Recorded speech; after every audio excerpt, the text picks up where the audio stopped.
हुकूमत इस वक्त अवाम पर जो महंगाई के जुल्म से सितम तोड़ रही है, अवाम इसका बदला इंतखाबात में लेंगे, जरूर लेंगे। ये जो चेहरे हमारे साथ नजर आ रहे हैं, जिनको हमने साथ बिठाया है, इन चेहरों को भी पहचाने। ये लोग भी हमारे साथ इस जुर्म में बराबर के शरीक हैं। ये था मकसद साथ बिठाने का। एक दफा का जिक्र है कि एक काफिला सफर कर रहा था और दौरान सफर उनका गुजर एक अंधेरी सुरंग से हुआ और अचानक उनके पैरों में कंकरियां चुभी।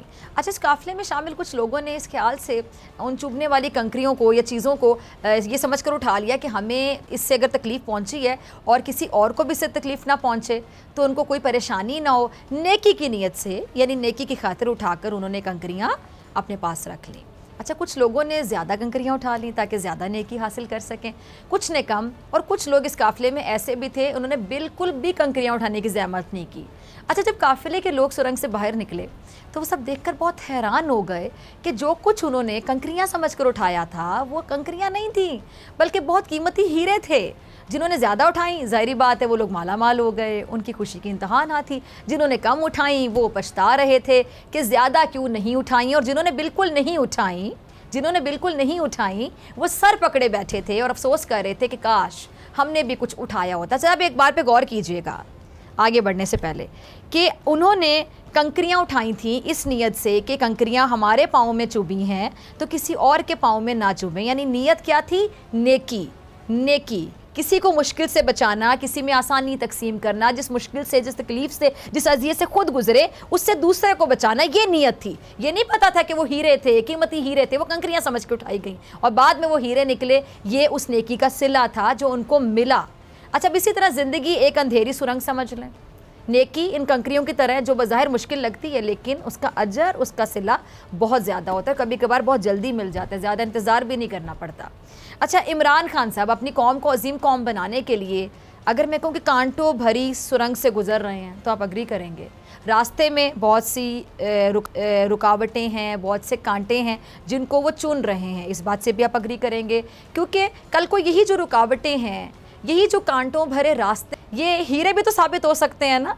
जैसे कि मैंने पहले कहा था कि इमरान खान एक अनमोल हीरा हैं, इसलिए वो अपनी रोशनी से मुल्क और कौम में शऊर भर रहे हैं। इमरान खान साहब का क्लिप चलाइएगा टीम। सुना आपने खान साहब को। इमरान खान साहब बनी गाला में वकला से खिताब कर रहे थे और हुकूमत की नाअहली पर, नालायकी पर, निकम्मेपन पर खुलकर अपनी राय का इजहार कर रहे थे। अच्छा, इसमें कोई शक नहीं है कि इमरान खान अब कौम की वाहिद उम्मीद बन चुके हैं। वाहिद इकलौती उम्मीद है इमरान खान कौम की, और यही वजह के तज्जियाकारी सवाल उठा रहे हैं कि इमरान खान में कोई तो ऐसी बात थी ना। चले एक ही बात मान लें, ना मानने के 10 बातें थी, 20 बातें थी, इस हीरे में 30 बातें थी, 40 बातें थी, 100 बातें थी या इन्फिनिट बातें थी, कोई तो एक ऐसी बात थी जिसके खिलाफ इनके हरीफ इकट्ठे हो गए। फजलुर रहमान जमहूरियत और इस्लामी निज़ाम को भूले हुए हैं। अफसोस के साथ मैं कहूँगी, आप अपने नाम के साथ मौलाना लगाते हैं और खामोश बैठे हुए हैं आप इस टाइम पे। पीपल्स पार्टी को भुट्टो के नजरियात को पीछे छोड़ते हुए नून लीग से रब्ता करना पड़ गया, और ये वही नून लीग है जो पीपल्स पार्टी के सीनियर रहनुमाओं पर केसेस बनाती थी, बेनज़ीर भुट्टो की किरदार कुशी किया करती थी, और वो नून लीग जो वोट को इज्जतों की बातें करती थी अब वो हर चीज़ पर समझौता कर रही है। कल के दुश्मन अपने अपने मुफादात के तहफ़्फ़ुज़ के लिए कैसे इकट्ठे हो गए, इसका तमाशा पूरी कौम ने देखा। और इनके इकट्ठे हो सिर्फ एक ही वजह, और वो क्या है जी?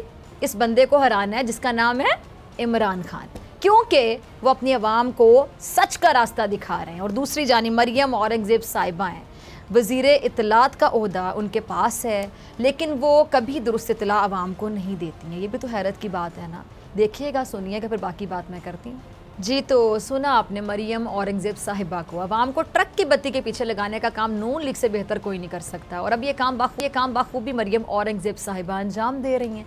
कौम से एक वादा कर रही हैं और वो वादा ये है कि जी 6 से 15 जून तक जो 3.5 घंटे की लोड शेडिंग है वो होगी, जिसके बाद लोड शेडिंग का दौरानिया 3 घंटे कर दिया जाएगा। अब मरियम आवाम को बिजली की तलब का फ़र्क समझा रही थी। किस तरह? ये भी बता रही थी कि काबीना ने एक प्लान की जो मंजूरी ना वो दी है। फ्यूल की मद में काबीना और वज़रा का जो कोटा है वो कम कर दिया गया। अच्छा, एक बात मैंने यह नोट किया, आपने भी शायद की हो, मैं आपके सामने ज़रा रखना चाहूँगी वो बात नाजरीन के सामने।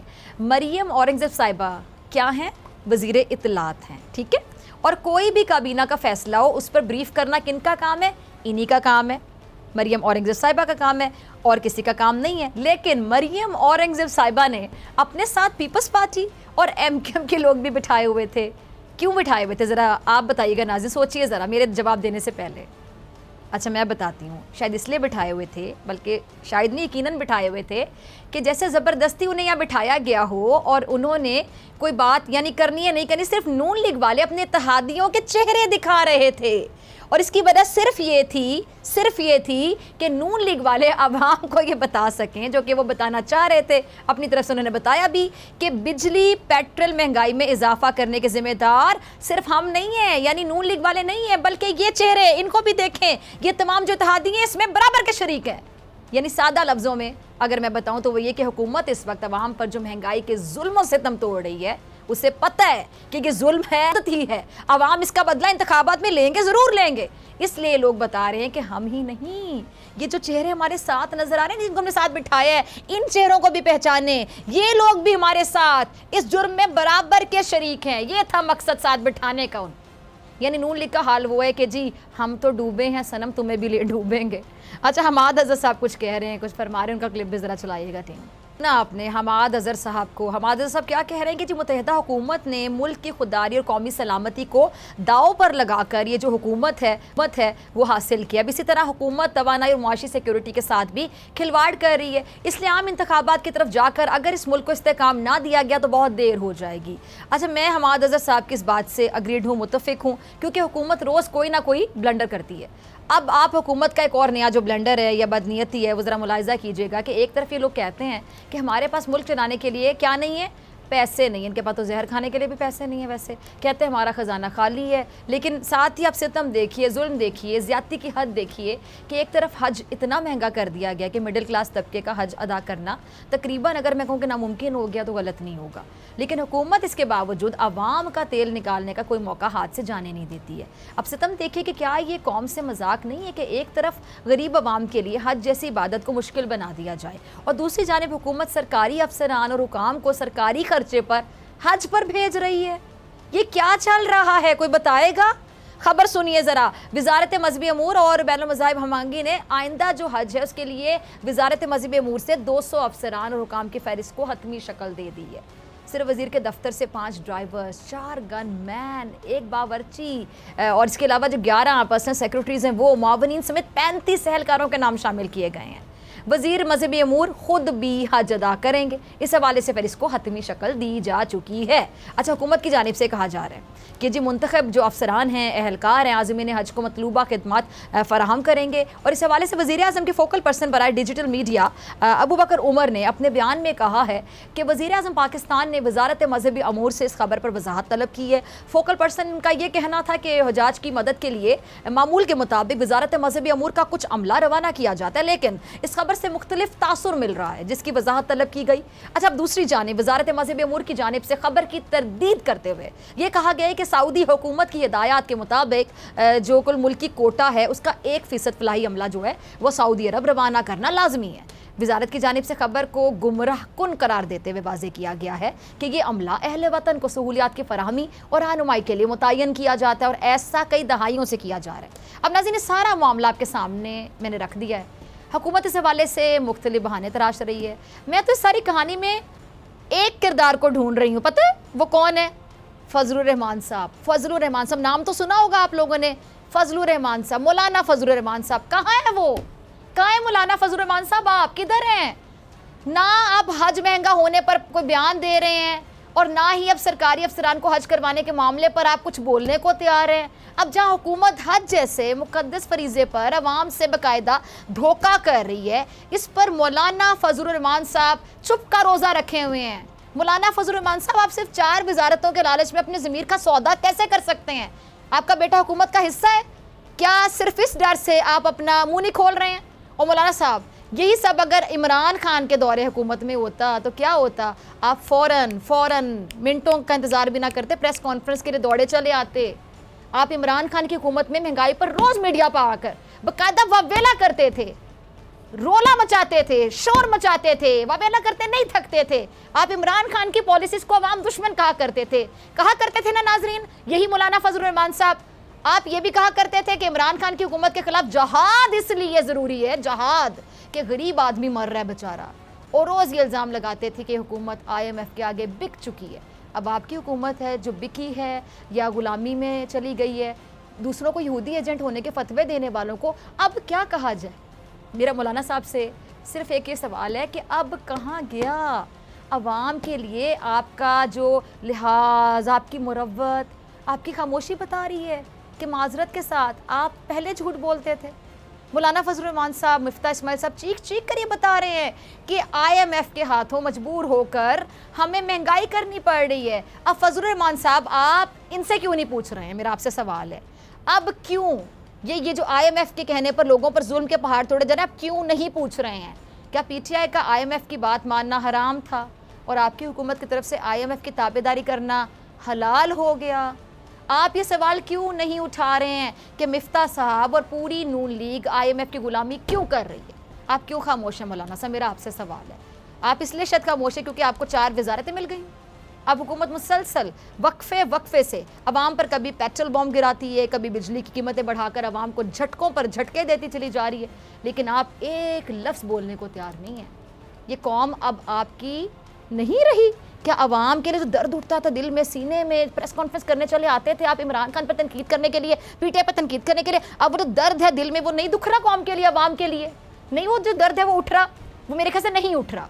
अच्छा, इमरान खान साहब के दौर में आपको अवाम की इतनी फिक्र थी कि अवाम भी सोचते होंगे कि सबसे ज़्यादा हमारी फिक्र शायद मौलाना फजल रहमान साहब को। आपकी बातें सुन के आपकी जो आप परेशानी का इज़हार करते थे अवाम को ये लगता होगा, लेकिन जैसे आपको 4 वजारतें मिल गई तो अब ये आपको अवाम की जो फिक्र है वो अब सताती ही नहीं है।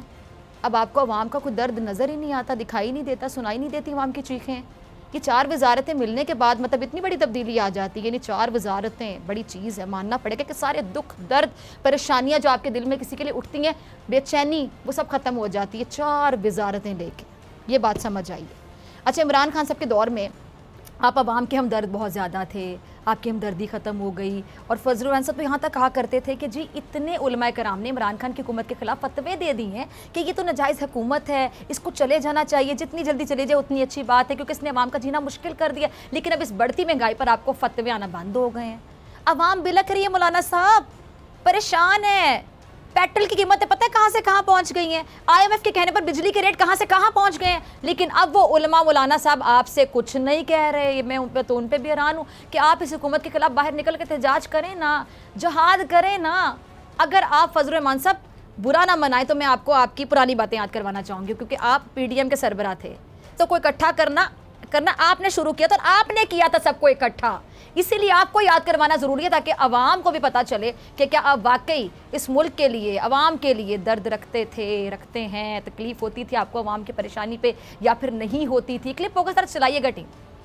आपने मौलाना फजल रहमान साहब को, अब मैं अवाम पर छोड़ती हूँ, अवाम ये फैसला करें कि पहले पेट्रोल ज़्यादा महंगा था या अब ज़्यादा महंगा है, पहले बिजली की कीमतें ज़्यादा थीं या अब ज़्यादा है, पहले डॉलर का रेट ज़्यादा था या अब ज़्यादा है, अब महंगा। फैसला अवाम करे। अच्छा, शहबाज गिल साहब इमरान खान साहब की हुकूमत और मौजूदा हुकूमत की जो परफॉर्मेंस है, कारकर्दगी है, उसका कंपैरिजन कर रहे हैं, मुआवजा कर रहे हैं और फैसला अवाम पर छोड़ रहे हैं। ज़रा सुनिएगा गिल साहब को। मुझे बड़ी प्यारी कुछ लाइन्स याद आ गई। एक बार वक्त से लम्हा गिरा कहीं, वहाँ दास्तां मिली लम्हा कहीं नहीं।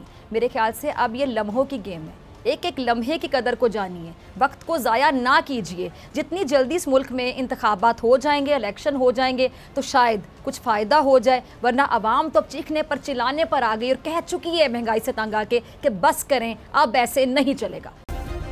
सब्सक्राइब करें और बेल दबाएं ताकि कोई खबर रह न जाए।